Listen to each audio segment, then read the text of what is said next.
প্রাণহানির ক্ষতিপূরণ দিতে হবে ঠিকাদারকে, দাবি ডিএমটিসিএল এর। প্রকল্প বুঝে না পাওয়ার যুক্তি, তদন্তে গাফিলতি চিহ্নিতের পরামর্শ। চাহিদা কম থাকায় ভারত থেকে কমে গেছে পাথর আমদানি, বন্দর নির্ভর শ্রমিক ও ব্যবসায়ীদের মাঝে দেখা দিয়েছে অসন্তোষ।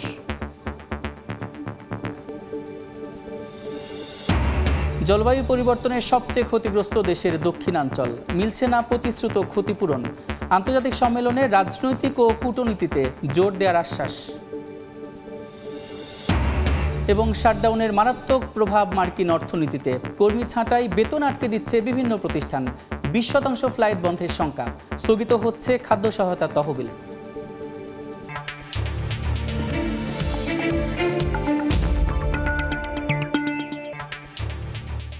দেখছিলেন শিরোনাম। আমন্ত্রণ জানাচ্ছি দেশ ও দেশের বাইরের অর্থ বাণিজ্যের নানা খবর নিয়ে আমাদের নিয়মিত আয়োজন এ সময়ের বাণিজ্যে। আপনাদের সঙ্গে আছি আমি সাদিক হাসান। মেট্রো রেলের বিয়ারিং প্যাড দুর্ঘটনায় নিহত আবুল কালাম আজাদের পরিবারকে 2 কোটি টাকা ক্ষতিপূরণ দিতে হাইকোর্টের রুল জারির পর প্রশ্ন উঠেছে, কারা দেবে এই অর্থ? ডিএমটিসিএল বলছে এখনও প্রকল্প বুঝে নেননি তারা, তাই ক্ষতিপূরণ মেটানোর দায় নিতে হবে ঠিকাদারকে। আর আইনজীবী বলছেন দায় এড়াতে পারে না পরিচালনা প্রতিষ্ঠানগুলোও, তদন্তের মাধ্যমে গাফিলতি চিহ্নিত করে ক্ষতিপূরণ আদায়ের পরামর্শ তার। আরও জানাচ্ছেন মনির হোসেন।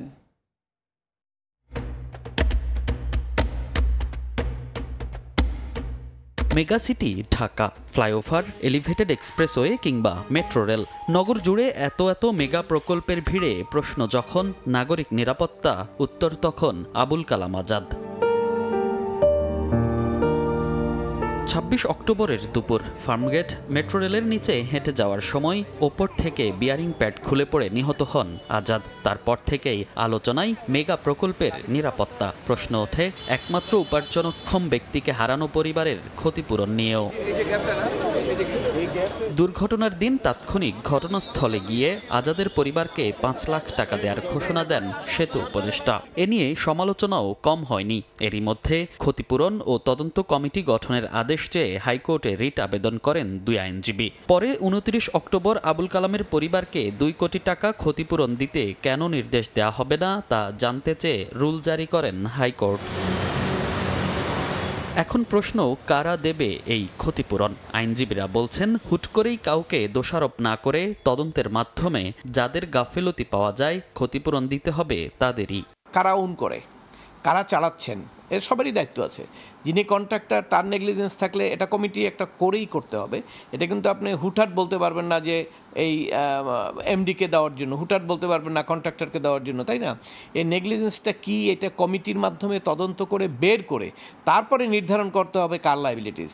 এই যে নেগলিজেন্সের কারণে বিভিন্ন জায়গায় মারা যাচ্ছে, এটা কিন্তু এই মুহূর্তে এটাকে কিন্তু একটা আইনি প্রক্রিয়ার মধ্যে আনা উচিত। কারণ আমরা যে কটা ঘটনা দেখছি সবগুলো হাইকোর্টে রিট, এবং সেই প্রেক্ষিতে হয়তো ক্ষতিপূরণ বা সেইভাবে আলোচনা চলছে। মেট্রো রেল আইন 2015 এর 8ম অধ্যায়ে উল্লেখ আছে, মেট্রো রেল পরিচালনাকালে কেউ ক্ষতিগ্রস্ত হলে এর ক্ষতিপূরণ দিতে হবে লাইসেন্সিকে। সেক্ষেত্রে দায় আসে ডিএমটিসিএল এর ওপর। তবে ডিএমটিসিএল এর ব্যবস্থাপনা পরিচালক বলছেন এখনও ঠিকাদার থেকে প্রকল্প বুঝে নেননি তারা, তাই পুরো দায়িত্ব নিতে হবে ঠিকাদারকে। সেই সঙ্গে ত্রুটিগুলো ঠিক না হলে পারফরমেন্স সনদ দেয়া হবে না বলেও জানান তিনি। হাইকোর্টের রোল যেহেতু হয়েছে এটা আমরা তো মানতেই হবে। কীভাবে মানব, কতটুকু মানব, সমস্ত কিছু সময় সাপেক্ষ। খালি নীতিমালা কোনোটাই নাই এখন, এই জায়গায় নাই, মেট্রোর জন্য কোনো সেপারেটলি নাই। বাট যেহেতু এখনও কন্ট্রাক্টার্স কনস্ট্রাকশন আন্ডার কনস্ট্রাকশন, এদের ডিফেক্টস এখনও সম্পূর্ণভাবে বোঝায় দেয় না আমাদের। আমরা যা ডিফেক্টস পাইছি আমরা সমস্ত কিছু নোটিফাই করছি। যেহেতু এখনও বোঝায় দেয় নাই, অবশ্যই এটা কন্ট্রাক্টর এবং কনসালটেন্টের দায়িত্ব। মেট্রো রেলের ত্রুটি সহ ক্ষতিপূরণের বিষয়টি তদন্তাধীন দাবি করে দুর্ঘটনায় নিহত আবুল কালামের স্ত্রীকে চাকরি দেয়া হচ্ছে বলেও নিশ্চিত করেন ডিএমটিসিএল এমডি। মনির হোসেন, সময় সংবাদ, ঢাকা। জলবায়ু পরিবর্তনে সবচেয়ে ক্ষতিগ্রস্ত দেশের মধ্যে অন্যতম বাংলাদেশ। খুলনা, সাতক্ষীরা, বাগেরহাট সহ দক্ষিণাঞ্চলের উপকূলীয় এলাকা বড় ভুক্তভোগী। কিন্তু আন্তর্জাতিক অঙ্গনে প্রতিশ্রুত ক্ষতিপূরণ এখনও অধরাই। তাই আসন্ন COP30 সম্মেলনে দাবি দেওয়া জোরালোভাবে তুলে ধরতে কূটনৈতিক এবং বাস্তব প্রস্তুতি নিয়েছে বাংলাদেশ। নিয়ামুল হোসেন কোচির ছবিতে আব্দুল্লাহ মামুন রুবেলের প্রতিবেদন। জলবায়ু পরিবর্তনের ভয়াবহতার সঙ্গে প্রতিনিয়ত যুদ্ধ করছে দক্ষিণাঞ্চলের মানুষ। খুলনা, সাতক্ষীরা, বাগেরহাটের উপকূলীয় অঞ্চল এখন জলবায়ু বিপর্যয়ের কেন্দ্রবিন্দু। ঘূর্ণিঝড়, জলোচ্ছ্বাস আর নদী ভাঙনে ক্ষতির পরিমাণ বাড়ছে প্রতি বছরই। এসব অঞ্চলে কমছে ফসলি জমি আর ফসলের উৎপাদন। বাস্তুচ্যুত হয়ে শহরমুখী হচ্ছেন বহু মানুষ। লবণাক্ততা বৃদ্ধিতে সুপেয় পানির সংকটও বেড়েই চলছে। জলবায়ু পরিবর্তনের প্রভাবে এই অঞ্চলে গড়ে তাপমাত্রাও বৃদ্ধি পাচ্ছে। ফসল হয় না, লবণ পানি খুবই এটা অসুবিধা। খুব ঘূর্ণিঝড়, তাতে করে আমাদের সব ডুবে যায়, পানিতে ডুবে আমরা খুব ক্ষতিগ্রস্ত হই। লবণ পানি ঢোকে, আমাদের ফসলের ক্ষতি হয়, মানুষ চলে যায়, তারপর হলো ফসলের ক্ষতি হয়, নিজেদের গরু বাছুর ছাগল হাঁস খুঁড়ো কিছুই থাকে না। আগামী 10 নভেম্বর থেকে ব্রাজিলের বেলিম শহরে শুরু হতে যাচ্ছে বিশ্ব জলবায়ু সম্মেলন, যেখানে বিশ্বের 198টি দেশের প্রতিনিধিরা জলবায়ু অর্থায়ন, কার্বন নিঃসরণ ও ক্ষতিপূরণ ইস্যুতে আলোচনা করবেন। বিশ্বব্যাংকের তথ্য বলছে বাংলাদেশে বার্ষিক জলবায়ু ক্ষতির পরিমাণ টাকার অঙ্কে $3.2 বিলিয়ন। এবারের বিশ্ব জলবায়ু সম্মেলনের অন্যতম মূল বিষয় ক্ষতিপূরণ তহবিলের চূড়ান্ত কাঠামো নির্ধারণ। ক্ষতিপূরণ আদায়ের দাবিগুলো আরও জোরালোভাবে তুলে ধরার চ্যালেঞ্জ বাংলাদেশের সামনে। বেসরকারি সংস্থা ও তরুণ জলবায়ু কর্মীরাও এই সম্মেলন ঘিরে জোর প্রস্তুতি নিচ্ছেন। ক্ষতিপূরণ, অভিযোজন তহবিল ও বাস্তুচ্যুত জনগোষ্ঠীর পুনর্বাসন, এসব বিষয় নিয়ে এবারও বাংলাদেশের দাবি থাকবে জোরালো। তবে বিশেষজ্ঞরা বলছেন রাজনৈতিক কূটনীতি ও আন্তর্জাতিক লবিংয়ের ক্ষেত্রে বড় চ্যালেঞ্জের মুখে পড়তে পারে বাংলাদেশ। সিভিল সোসাইটির পক্ষ থেকে আমরা যেই দাবিটা উত্থাপন করেছি যে লোন হিসেবে না, কিন্তু আমাদেরকে গ্রান্ট হিসেবে দিতে হবে। সো এই গ্রান্টিং এর ব্যাপারে আমরা COP30-তে আমরা এবার এই বিষয়টাকে হাইলাইট করব। 300 বিলিয়ন থেকে এটাকে আমরা 1.3 ট্রিলিয়নে নিয়ে যেতে চাই। এটা তো ধরেন ফার্স্ট ওয়ার্ল্ড এবং থার্ড ওয়ার্ল্ডের ফাইট। এটা কতটুকু পারা যাবে, কতটুকু কমিটমেন্ট করবে, সেটা নির্ভর করে হচ্ছে কি যেটা নেগোসিয়েশনের উপরে। সম্মেলনে উপকূলীয় ক্ষতি, বাস্তুচ্যুতি ও ক্ষতিপূরণ আদায়ের বিষয়টিকে প্রাধান্য দিতে চায় বাংলাদেশ। পরিবেশ, বন ও জলবায়ু পরিবর্তন মন্ত্রণালয়ের নেতৃত্বে সংশ্লিষ্ট দফতর ও গবেষণা প্রতিষ্ঠানগুলো ইতোমধ্যে তথ্য উপাত্ত সংগ্রহ এবং দাবিনামা চূড়ান্ত করেছে। পাশাপাশি ক্ষতিগ্রস্ত উপকূলীয় অঞ্চলের অভিজ্ঞতা তুলে ধরতে বিশেষ উপস্থাপনাও রাখা হয়েছে। এই যে দুর্যোগগুলো ক্লাইমেট জনিত কারণে যেগুলি হচ্ছে, সেগুলি থেকে আমরা চাইব পরিত্রাণ কিংবা এগুলিতে পুনর্বাসন কার্যক্রমে এটার জন্য আমরা কি ধরনের ফান্ড অ্যাকুমুলেট করতে পারি। 11 দিনব্যাপী বিশ্ব জলবায়ু সম্মেলন শেষ হবে আগামী 21 নভেম্বর। আব্দুল্লাহ আল মামুন রুবেল, সময় সংবাদ, খুলনা। এবার বন্দর বাণিজ্যের খবর।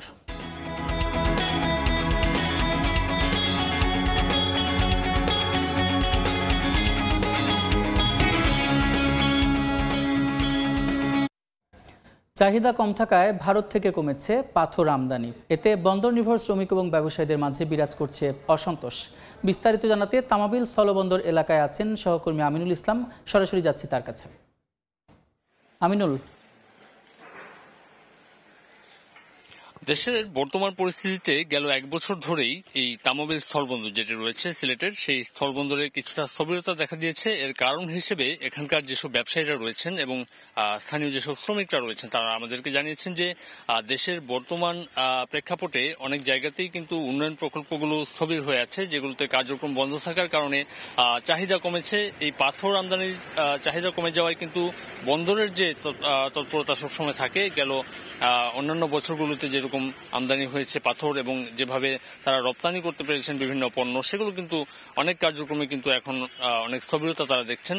এবং সেই কারণে এখানকার যেসব ব্যবসায়ীরা এবং শ্রমিকরা রয়েছেন তারা যারা পাথর উত্তোলন, পাথর যারা আমদানি করছেন, ট্রাক লোড করছেন, ঢাকায় পাঠাচ্ছেন, তাদের কাজ কিন্তু অনেকাংশে কমে এসেছে। তো সেই ক্ষেত্রে কিন্তু দেশের যেসব উন্নয়ন প্রকল্প, বিশেষ করে সরকারি যেসব প্রকল্পগুলো রয়েছে, সেগুলো যদি পুরোদমে কাজ শুরু হয়ে যায় আবারও, তাহলে কিন্তু এই পাথরের চাহিদা বাড়বে এবং আমদানি বাড়বে। সেই ক্ষেত্রে আবারও বন্দরের সেই চেনা যে চিত্র সেটি কিন্তু ফিরে আসবে। তো এই মুহূর্তে যে গেল 1 বছর ধরে এখানকার যেসব ব্যাংক খাত রয়েছে, ব্যাংকের যেসব এলসি রয়েছে, সেই এলসির পরিমাণও কমে এসেছে। প্রায় 5 গুণের বেশি কিন্তু এখানকার এলসিগুলো কমে এসেছে। এবং এই ক্ষেত্রে বাংলাদেশ এবং ভারতের যে আমদানি রপ্তানির যে চিত্র, সেই চিত্র কিন্তু আমরা এখন দেখছি না। ব্যাংকের যেসব কর্মকর্তারা রয়েছেন তারাও জানিয়েছেন যে এই লেনদেন কমে যাওয়ার কারণে কিন্তু ব্যাংকগুলোতেও তেমন একটা কাজ নেই। এই পরিস্থিতিকে আবারও আগের অবস্থায় ফিরিয়ে নিতে গেলে সরকারের যে প্রকল্পগুলো রয়েছে সেগুলোতে সরকারকেই নজরদারি বাড়াতে হবে এবং কাজগুলো চলমান রাখতে পারলে সেই যে আমদানি রপ্তানি চিত্র স্বাভাবিক হবে এবং বন্দরগুলোতে তাদের যে নিয়মিত কার্যক্রম সেগুলোতে আরো চাঞ্চল্য ফিরবে, এমনটি আসলে মনে করছেন এখানকার ব্যবসায়ীরা। তবে ব্যবসায়ী সংগঠনগুলো যেগুলো রয়েছে এখানেও ছিল ভাঙন। গেল 1 বছর ধরে তাদের কমিটিগুলোতে নতুন করে কমিটি গঠন করা হয়েছে, নতুন কমিটির দায়িত্ব পাওয়ার পর নতুন করে তাদের কার্যক্রম চলছে। তো এই ছিল আসলে আমার কাছ থেকে সিলেটের তামাবিল স্থলবন্দর থেকে এখানকার চিত্রের সর্বশেষ। সিলেটের তামাবিল স্থলবন্দর থেকে যুক্ত ছিলেন সহকর্মী আমিনুল ইসলাম। দেখছেন এই সময়ের বাণিজ্য, সঙ্গেই থাকুন দর্শক। দেখছেন এই সময়ের বাণিজ্য। এবার জানাবো পুঁজিবাজারের খবর। সপ্তাহের প্রথম কার্যদিবসে সূচকের মিশ্র প্রবণতায় লেনদেন চলছে ঢাকা স্টক এক্সচেঞ্জে। সবশেষ পরিস্থিতি জানাতে নিয়ে যাচ্ছি ডিএসই ওয়েবসাইটে। গত সপ্তাহের আমরা যদি রিপোর্ট পর্যালোচনা করি তাহলে দেখব যে প্রধান সূচকের কিন্তু 154 পয়েন্টের মতো প্রধান সূচক কমেছিল এবং মূলধনও কিন্তু কমেছিল। আজকে দেখতে পাচ্ছি যে প্রথম প্রায় 1.5 ঘন্টায় সূচকের কিন্তু 5 পয়েন্ট কমেছে এবং প্রধান সূচক ডিএসই এক্স অবস্থান করছে 4963 পয়েন্টে এবং দেখা যাচ্ছে যে ডিএসই এস সূর্যের সূচক সেটিও কিন্তু 2 পয়েন্ট কমেছে, অবস্থান করছে 1037 পয়েন্টের বেশি। DS30 সেটাও কিন্তু নিম্নমুখী প্রবণতায় রয়েছে। DS30 2.5 পয়েন্ট বেড়ে ঊর্ধ্বমুখী প্রবণতায় রয়েছে, এখন রয়েছে 1943 পয়েন্টের বেশি। ঢাকা পুঁজিবাজারে এখন পর্যন্ত লেনদেন হয়েছে 150 কোটি টাকার বেশি। যে কোম্পানিগুলো এখন লেনদেন করছে তার মধ্যে 157টি কোম্পানির শেয়ারের দাম বেড়েছে, 149টি কোম্পানির শেয়ারের দাম কমেছে এবং 71টি কোম্পানির শেয়ারের দাম এখন পর্যন্ত অপরিবর্তিত অবস্থায় রয়েছে। যে কোম্পানিগুলো এখন পুঁজিবাজারে লেনদেন করছে তার মধ্যে শীর্ষ 20-এ কোন কোম্পানিগুলো রয়েছে এবং কার অবস্থান কোথায় এটা কিন্তু আমরা এখন দেখে নেব। প্রথমেই রয়েছে সামিট অ্যালায়েন্স পোর্ট লিমিটেড, যার একটি শেয়ার এখন বিক্রি হচ্ছে 46 টাকা 80 পয়সায়। গত কার্যদিবসে সর্বশেষ এর একটি শেয়ারের দাম ছিল 47 টাকা 40 পয়সা, অর্থাৎ আজকে কিন্তু 1 টাকা 40 পয়সায় এর একটি শেয়ারের দাম বেড়েছে। আর এখন পর্যন্ত পুঁজিবাজারে এটি প্রায় 11 কোটি টাকার লেনদেন করেছে। দ্বিতীয় অবস্থানে রয়েছে আনোয়ার গ্যালভানাইজিং লিমিটেড, যার একটি শেয়ার এখন বিক্রি হচ্ছে 109 টাকা 10 পয়সায়। গত কার্যদিবসের একটি শেয়ারের সর্বশেষ দাম ছিল 113 টাকা 40 পয়সা, অর্থাৎ আজকে কিন্তু প্রায় 4 টাকা 30 পয়সায় এর একটি শেয়ারের দাম কমেছে। তারপরেও কিন্তু এটি দ্বিতীয় অবস্থানে রয়েছে। শেয়ার বাজারে এখন পর্যন্ত এটি লেনদেন করেছে 8 কোটি 61 লক্ষ টাকার বেশি। তৃতীয় অবস্থানে রয়েছে রানার অটোমোবাইলস, যার একটি শেয়ার এখন বিক্রি হচ্ছে 34 টাকা 80 পয়সায়। গত কার্যদিবসের সর্বশেষ একটি শেয়ারের দাম ছিল 34 টাকা 20 পয়সা, অর্থাৎ আজকে কিন্তু এর একটি শেয়ারের দাম 4 টাকার উপরে বেড়েছে। চতুর্থ অবস্থানে রয়েছে বাংলাদেশ শিপিং কর্পোরেশন, যার একটি শেয়ার এখন বিক্রি হচ্ছে 111 টাকা 40 পয়সায়। তারপরে মনোস্পল রয়েছে, যার একটি শেয়ার এখন বিক্রি হচ্ছে 127 টাকা 30 পয়সা। অর্থাৎ ঢাকা পুঁজিবাজারে কিন্তু প্রধান সূচকের কিন্তু নিম্নমুখী প্রবণতার মধ্য দিয়ে যাচ্ছে। এখন পর্যন্ত দেখছি সেটি নিম্নমুখী প্রবণতায় রয়েছে। দেখা যাক শেষে কি হয়। ঢাকা স্টক এক্সচেঞ্জের ওয়েবসাইট থেকে এই ছিল আমার কাছে লেটেস্ট আপডেট।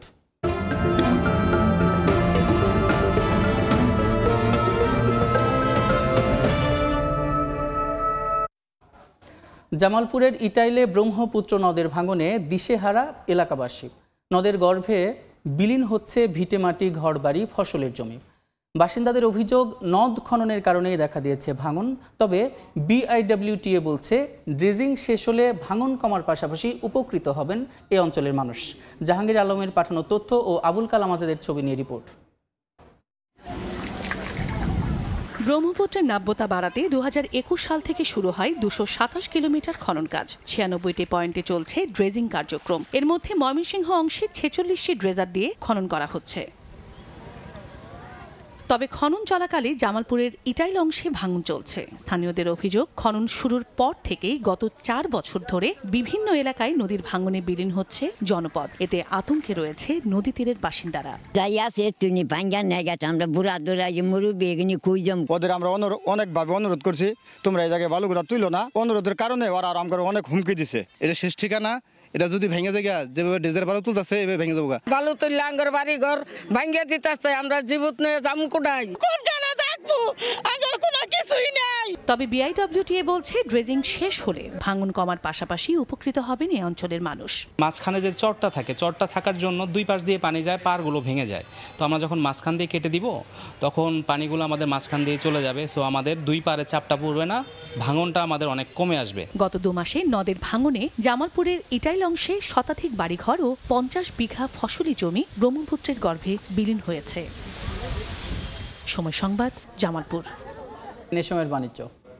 ময়মনসিংহে অনুষ্ঠিত হলো মার্স অলরাউন্ডারের আঞ্চলিক পর্ব। শনিবার নগরীর জেলা স্কুলে এই প্রতিযোগিতার আয়োজন করা হয়।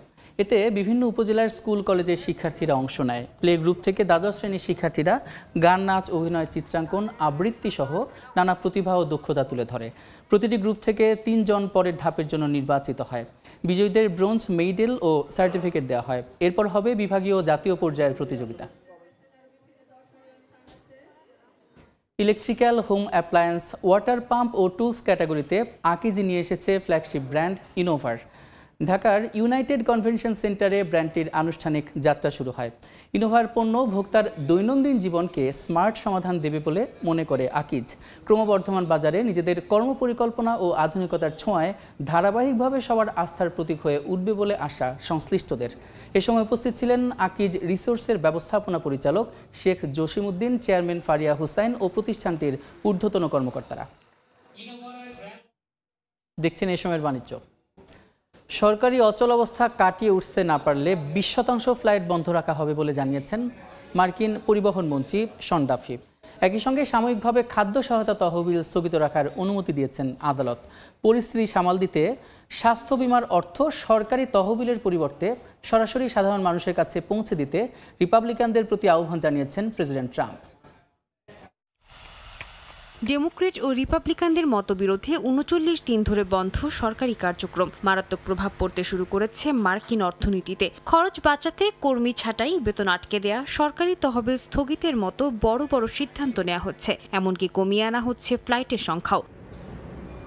বড় এয়ারলাইন্সগুলো বলছে প্রাথমিকভাবে ফ্লাইট বাতিলের ফলে বড় ধরনের সমস্যা হবে না। তবে আমেরিকান এয়ারলাইন্সের সিইও রবার্ট আইজম সতর্ক করেছেন, সময়ের সঙ্গে বাড়তে পারে এই বাতিলের হার, যা নতুন করে ভোগান্তি বাড়াতে পারে বলেও শঙ্কা প্রকাশ করেন তিনি। এদিকে শাটডাউনের ফলে মুখ থুবড়ে পড়েছে মার্কিন সামাজিক সহায়তা ব্যবস্থাগুলো। এর মধ্যেই খাদ্য সহায়তা ব্যবস্থা বা স্ন্যাপের কার্যক্রম সাময়িকভাবে বন্ধ রাখার অনুমতি দিয়েছেন আদালত। সিনেটে তর্ক বিতর্ক এড়িয়ে স্বাস্থ্য বীমা সংক্রান্ত ফেডারেল অর্থ সরাসরি নাগরিকদের কাছে পাঠানোর প্রস্তাব দিয়েছেন ট্রাম্প। সামাজিক যোগাযোগ মাধ্যমে এক পোস্টে তিনি রিপাবলিকানদের এই আহ্বান জানান। একই সঙ্গে প্রেসিডেন্ট ট্রাম্প আবারও সিনেটে ফিলিবাস্টার নীতি বাতিলের মাধ্যমে এই অচলাবস্থার অবসান ঘটানোর আহ্বান জানান। সাদিয়া তাসনিম, সময় সংবাদ। আগামী 3 বছরে 5 লাখ বিদেশি শ্রমিক নিয়োগের পরিকল্পনা করছে ইতালি সরকার। আবেদন প্রক্রিয়া শুরু হলেও আবাসন সনদের জটিলতায় আবেদন করতে পারছে না বহু বাংলাদেশি। ফলে বাংলাদেশ থেকে আসা শ্রমিকের সংখ্যা এবার কমে আসতে পারে। এরই মধ্যে আবাসন সনদ আইন শিথিলের আহ্বান জানিয়েছে দেশটিতে বসবাসরত প্রবাসী বাংলাদেশিরা। ইতালি থেকে হাসান মাহমুদের তথ্যচিত্রের রিপোর্ট। চলমান স্পন্সর ও নন সিজনাল ভিসার আবেদন প্রক্রিয়ায় বাংলাদেশিরা পিছিয়ে পড়ছেন আবাসন সনদের অভাবে। স্থানীয় পৌরসভা থেকে আবাসনের প্রমাণ হিসেবে বাধ্যতামূলক আলেখ্য সনদ নেওয়ার নিয়ম রয়েছে। সরকারের নতুন নির্দেশনায় স্পন্সর বা নন সিজনাল ভিসার জন্য আবাসনের ন্যূনতম স্কোয়ার ফিট মানদণ্ডে কঠোরতা আনা হয়েছে। এবার একজনের জন্য কমপক্ষে 14 বর্গমিটার জায়গা থাকা আবশ্যক, যেখানে বাথরুম, বারান্দা বা ব্যালকনি হিসাবের বাইরে রাখা হয়েছে। ফলে আবেদন প্রক্রিয়া আরও জটিল হয়ে উঠেছে। এই কঠোরতার সুযোগ নিয়ে কিছু অসাধু দালাল বাংলাদেশি মুদ্রায় প্রায় 3 লাখ টাকা পর্যন্ত দাবি করছেন। অনেক প্রবাসী বাংলাদেশি এটি শিথিল করার আহ্বান জানিয়েছেন। আবাসন সনদ বা আলোচ্যর জন্য অনেক বাংলাদেশি স্পন্সর ভিসায় আবেদন করতে পারবে না। এই আইন শিথিল না হওয়া পর্যন্ত খুবই কম সংখ্যক লোক এবার ইতালিতে ঢুকতে পারবে। আমি মনে করি এই আইন শিথিল হওয়া উচিত। ইতালিতে আবাসন সনদ বা ইদনিতে আলোচ্যতা এবার না থাকার কারণে স্পন্সর ভিসা অ্যাপ্লাই করা সম্ভব হচ্ছে না। এই জটিলতার কারণে আমিও আমার ফ্যামিলি অ্যাপ্লাই করতে পারতেছি না। আবাসন সনদ কিংবা আলোচ্যর জন্য কিছু কিছু ব্যক্তি বাংলাদেশি মুদ্রায় 3 লাখ টাকারও বেশি দাবি করছে, যে ব্যাপারটা একেবারে মানবিক না। সেই দিকটা আমাদের ভেবে দেখা উচিত। এদিকে অনেক বাংলাদেশি স্থানীয়দের কাছ থেকে সহজে বাসা ভাড়া পাচ্ছেন না। প্রবাসীরা মনে করছেন স্বয়ংক্রিয় যাচাই প্রক্রিয়ার কারণে অনেকেই হয়রানির শিকার হতে পারেন। চলমান স্পন্সর ভিসার চূড়ান্ত আবেদন 2026 সালের ফেব্রুয়ারি মাসে ক্লিক ডেতে শুরু হবে। তবে আগাম ফর্ম পূরণের কার্যক্রম এর মধ্যেই শুরু হয়ে গেছে, যা চলবে 7 ডিসেম্বর পর্যন্ত। অভিবাসন বিশেষজ্ঞরা মনে করছেন নতুন আবাসন মানদণ্ডের জটিলতার কারণে বাংলাদেশি শ্রমিকের সংখ্যা আগের বছরের তুলনায় কম হতে পারে। সময় সংবাদ, ইতালি। এ পর্যায়ে শীর্ষ সংবাদগুলো জানিয়ে দিচ্ছে আরেকবার। 4 লাখ টাকা দাবি করে আমি মুশাইদের কাছে মইনের কাছে নিয়ে দিয়ে দিতাম, আর নাইলে আমার হাজবেন্ডের মাইরা লাইব। আমি বুঝতেছি না আপু, আপনি কি বলতেছেন?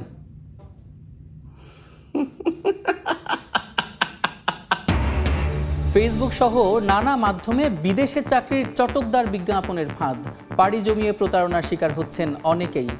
জিম্মির পর টাকা আদায়ে জড়িত রিক্রুটিং এজেন্সি।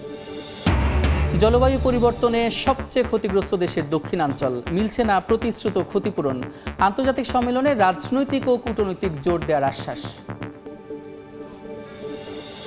এবং শাটডাউনের মারাত্মক প্রভাব মার্কিন অর্থনীতিতে, কর্মী ছাঁটাই, বেতন আটকে দিচ্ছে বিভিন্ন প্রতিষ্ঠান, 20% ফ্লাইট বন্ধের শঙ্কা, স্থগিত হচ্ছে খাদ্য সহায়তা তহবিল।